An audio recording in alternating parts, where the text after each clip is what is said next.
दोस्तों, कैसे हो आप सब। स्वागत करता हूं आपके चैनल ऑर्डिनरी एक्सपीरियंस पे। तो आज बेसिकली हमारा टॉपिक होने वाला है, बात करेंगे हम लोग जो भी लोग आरआरबी एनटीपीसी का तैयारी कर रहे हैं, जो भी एस्पिरेंट्स, ठीक है। तो ये एक वो हो सकता है कि जो सिर्फ रेलवे का तैयारी करते हो और फिर स्टेट का जो भी एग्ज़ाम वगैरह आता है उसका करते हो, या फिर जो एसएससी का भी जो तैयारी कर रहे हैं वो भी डेफिनेटली रेलवे का फॉर्म भरे ही होंगे, ठीक है, और देना भी चाहिए। और ये उनके लिए और अच्छा मौका है जो मतलब इंग्लिश जिनका थोड़ा वीक है, या फिर इंग्लिश जिनको जो अवॉइड करते हैं कि भाई इंग्लिश नहीं हो पाएगा, ऐसा कुछ नहीं है, वो करने पे हो ही जाएगा। लेकिन इंग्लिश का अगर जिसका वीक पोर्शन रह गया है तो वो रेलवे में मतलब डेफिनेटली अच्छा कर सकता है। मैथ और रीजनिंग और जीएस के 3 सब्जेक्ट होते हैं। तो मतलब तैयारी तो ऑलमोस्ट तुम लोग का कंप्लीट ही होगा। लास्ट के मतलब 2 मंथ अपने पास बचे हैं। जैसा कि पता है कि जून में एग्ज़ाम मोस्ट प्रोबेबली होने का चांसेस बहुत हाई है, ठीक है। हो सकता है जून में हो या फिर हो सकता है जुलाई में हो, लेकिन अपने को जून मान के चलना है। तो मार्च अपना ख़त्म होने वाला है, उसके बाद अप्रैल और मई 2 मंथ अपने पास है। तो 2 मंथ में ऐसा क्या करें, कुछ नया करें, कैसे अपना तैयारी को कंटिन्यू करें, मतलब और कैसे मॉक्स वगैरह जो दे रहे होंगे उसमें मार्क्स किसी का स्टक हो गया होगा, तो कैसे मतलब कुछ एक मार्क्स हम लोग इम्प्रूव कर सकते हैं। क्योंकि देखो, जो मार्क्स मॉक में तुम्हारा दिख रहा होगा प्लेटफॉर्म में, मतलब PYQ जो मॉक्स दे रहे होगे तुम लोग जहाँ से भी दे रहे होगे, टेक्स्ट बुक, होली बोर्ड, जहाँ से भी, तो उसमें जो तुम्हारा मार्क्स दिखेगा इस समय में PYQ वगैरह में लगभग मतलब रिपीटेड एक एवरेज देखोगे। कभी थोड़ा बहुत फ्लक्चुएट हो गया तो वो अलग चीज़ है, लेकिन जितना लगभग आ रहा होगा वही मार्क तुम्हारा ओरिजिनल एग्ज़ाम में रिफ्लेक्ट होने वाला है, ठीक है। तो कैसे अपने मार्क्स को 5 से 10 नंबर इम्प्रूव कर सकते हैं, ठीक है। ज़्यादा इम्प्रूव नहीं होगा, और ऐसे नहीं होगा कि मतलब किसी का 55 नंबर आ रहा है तो अब अचानक से 80 आने लगेगा, 85 आने लगेगा। इतना मतलब आसान तो नहीं होता है, उसमें समय लगता है। 5-5 नंबर तुम इम्प्रूव करने में देखोगे कभी कभी मतलब 10 दिन लग जाएगा, 20 दिन लग जाएगा। रेगुलरली प्रैक्टिस करोगे तो क्वेश्चंस का, ठीक है। तो अपने को देखो, मैथ्स और रीजनिंग 2 सब्जेक्ट पे पूरा पकड़ लेके चलना होगा, ठीक है। ये सब्जेक्ट में एक आधे कोई क्वेश्चन क्लिक नहीं हुआ तो रीजनिंग का नहीं बना मॉक में, या फिर मैथ का कोई कैलकुलेशन रॉन्ग हो गया, या फिर तो उस तरह से एक आधे क्वेश्चन मतलब रॉन्ग हो गया तो चलेगा। लेकिन एक से ज़्यादा क्वेश्चन अपन नहीं ले सकते हैं। मान के चलना है कि पूरा मतलब मार्क्स लाना है। क्योंकि जीके का क्या रहता है, जीके का थोड़ा अनसर्टेन चलता है। मतलब तुम्हारे फेवर में क्वेश्चन आ गया, तुम जो पढ़ के गए हो तो तुम उसमें मार्क्स ले आओगे। बाकी कुछ ऐसा हट के कुछ क्वेश्चन आ गया, तुम मतलब नहीं पढ़े हो, जैसे कुछ फंस गया कोई क्वेश्चन, तो वो मतलब वो हो जाएगा, उसमें मार्क्स नहीं आ पाएगा तुम्हारा, और गेस वर्क करोगे तो निगेटिव भी मिलेगा। तो इसलिए जीएस को थोड़ा सा लास्ट में करेंगे, और मैथ्स और रीजनिंग को पूरा लेके चलेंगे, ठीक है। तो कैसे करना है, डेली का देख, एक मॉक डेली का फुल, वो तो अपने को देना ही है आज से, ठीक है। डेली का एक मॉक, ठीक है। और उसको अच्छे से एनालिसिस करना है कि कौन सा टॉपिक कोई वीक तो नहीं रह गया है मैथ्स का, तो उसको तुम वीडियो लेक्चर देखो या फिर तुम्हारा नोट्स जो होगा उससे कवर करो, और वो फिर मतलब वो टॉपिक बनने लगेगा तुमसे एग्ज़ाम में, बार बार अगर उसमें फंस रहे हो तो ये हो गया एक फुल मॉक। उसके बाद मैथ्स का मतलब 2 से 3 सेक्शनल मॉक बहुत इंपॉर्टेंट, ठीक है। उससे इम्प्रूव तुम्हारा होगा वो सब्जेक्ट का, और मार्क्स भी वहीं से इम्प्रूव होगा तुम्हारा मॉक में। तो सेक्शनल मॉक मैथ का लगाओ, तो मतलब 3-4 जितना भी तुम लगा सकते हो। और ऐसा नहीं है कि बस रेलवे का लगाना है। रेलवे में देखो, मॉक अगर तुम लगाओगे सेक्शनल तो उसमें टाइम का मतलब वो रहता है, टाइम अगर स्पीड टाइम तुमको कम नहीं पड़ेगा इसमें, ठीक है। जैसे एसएससी वगैरह का जो भी लोग मतलब तैयारी करते होंगे उनको पता होगा कि मैथ्स वगैरह में थोड़ा टाइम कम पड़ जाता है। तो जिनका भी एसएससी होगा, एसएससी के लिए जो प्रिपेयर कर रहे होंगे या फिर एग्ज़ाम वगैरह दिए होंगे, तो उनका तो टाइम के लिए ज़्यादा इशू नहीं होगा, क्योंकि वो वहाँ पे स्पीड उनका बन गया होगा अच्छे से, अगर पेपर 1-2 बार दे चुके हैं तो। बाकी रेलवे वालों का है तो इसलिए मैं सजेस्ट करूँगा कि एसएससी सीजीएल का जो सीजीएल सीएचएसएल का जो इस साल एग्ज़ाम हुआ है 24 में, तो उसका क्वेश्चन बहुत इंपॉर्टेंट होने वाला है, ठीक है। और बाकी रेलवे का जो भी रिसेंटली एग्ज़ाम हुआ है, जैसे एएलपी हो गया, फिर आपका टेक्नीशियन हो गया, तो ये सब का सवाल तो एकदम लगा के ही जाना है, ठीक है। चाहे वो मैथ हो गया, रीजनिंग हो गया, या फिर जीएस जीके हो गया, ठीक है। तो वो बहुत हेल्पफुल करेगा, क्योंकि एक ही क्वेश्चन तुम बहुत बार देखोगे कि वो रिपीट होता है, ठीक है। कभी उस एग्ज़ाम में आ गया, कभी वही सेम क्वेश्चन उठ के वहाँ पे आ गया, ठीक है। तो ये तुमको करके जाना है। तो मैथ्स का सेक्शनल लगाओ, सीजीएल का भी लगाओ, रेलवे का भी लगाओ, ठीक है। तो 3 से 4 जितना तुम्हारा टाइम के अनुसार वो लगाओ। बाकी कोई वीक पोर्शन है तो उसको तुम नोट्स देख सकते हो, एक बार उसका क्वेश्चन थोड़ा लगा लिया, किरण या फिर जो जो भी पब्लिकेशन का तुम्हारे पास PYQ का बुक होगा, PYQ ही लगाना है, ठीक है। ज़्यादा इधर उधर का चीज़ें नहीं देखना है लास्ट में। बहुत से लोग को रहता है कि अरे लास्ट में ये छूट गया तो थोड़ा ये कवर कर लेते हैं, थोड़ा हाई लेवल का क्वेश्चन कर लेते हैं, तो ये गलत स्ट्रेटजी है, ठीक है।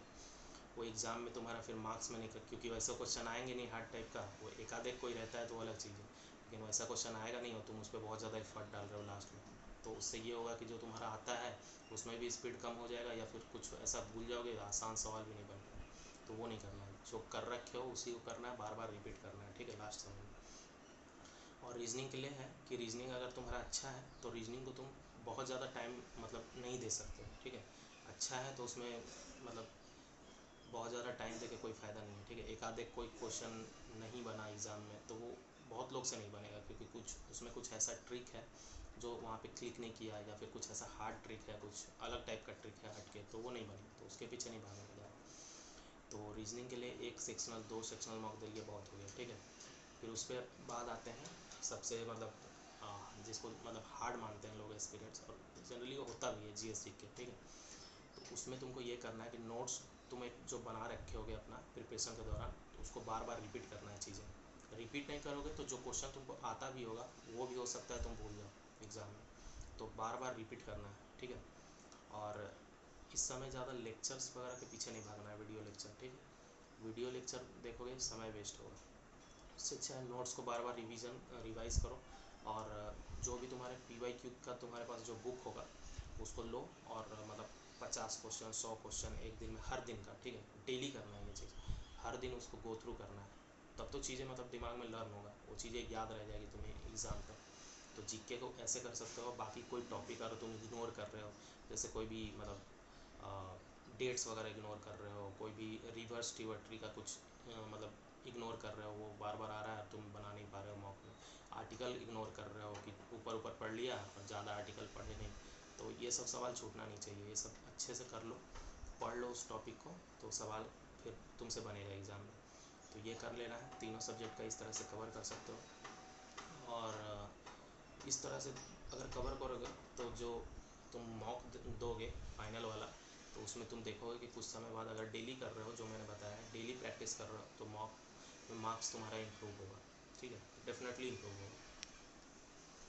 उसके बाद फिर आते हैं अपन की बहुत लोग पूछते हैं कि टारगेट कितना होना चाहिए एग्ज़ाम में। जैसे 100 नंबर का होता है तो 30-30 हो गया रीजनिंग और मैथ्स, और 40 नंबर GK का है।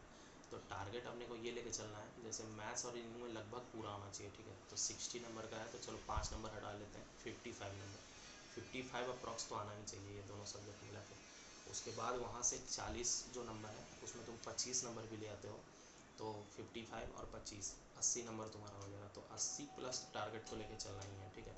और उससे 25 से ज़्यादा भी ला पाए GS में तो और बढ़िया है, वो तो तुम्हारा प्रिपरेशन के अनुसार है, और फिर थोड़ा उस दिन के लक के अनुसार भी होगा, क्योंकि गेस वर्क तो थोड़ा बहुत करोगे ही तुम अपने नॉलेज के आधार पे। ये गेस वर्क ये नहीं होता है कि मतलब ए मार दिए, किसी का B मार दिया, C मार दिया, ऐसे नहीं। वो तुम्हारा थोड़ा नॉलेज के अनुसार, जैसे 2 को तुम छाट लिए कि ये 2 ऑप्शन तो होगा ही नहीं, और 2 में तुक्का लगा लिया, तो उतना चलता है, ठीक है।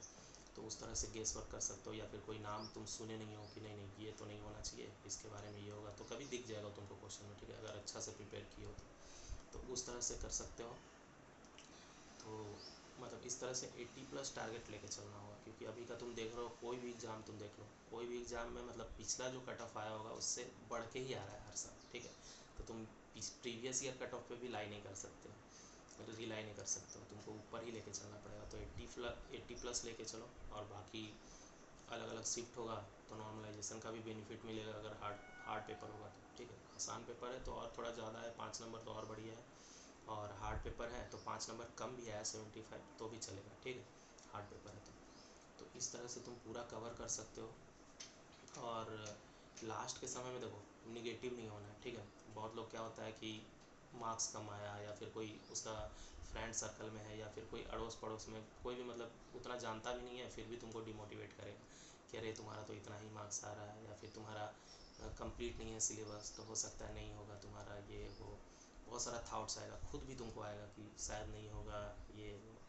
तो ऐसे नहीं करना है, ठीक है, पॉजिटिव रहना है। जो लोग पॉजिटिव हैं उनके साथ समय बिताना है, उनसे बात करना है, मतलब बोर नहीं होना है अकेले, थोड़ा कभी बोरिंग लगा तो पढ़ाई करने का मन नहीं है तो मॉक तो देखो, एक मॉक तो पूरा देना ही है। और कभी नहीं मन किया तो उसको निगेटिव सेंस में नहीं लेना है। नहीं मन किया तो तुम एक दिन नहीं भी पढ़ोगे, सिर्फ एक मॉक तो डेली होना चाहिए।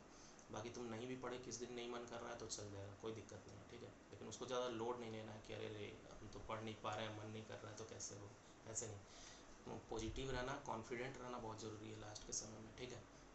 क्योंकि कई बार एग्ज़ाम में कॉन्फिडेंट बहुत ज़्यादा काम करता है नॉलेज के अलावा। मतलब ऐसा नहीं है कि पढ़े नहीं हो तो कॉन्फिडेंट क्या ही काम करेगा।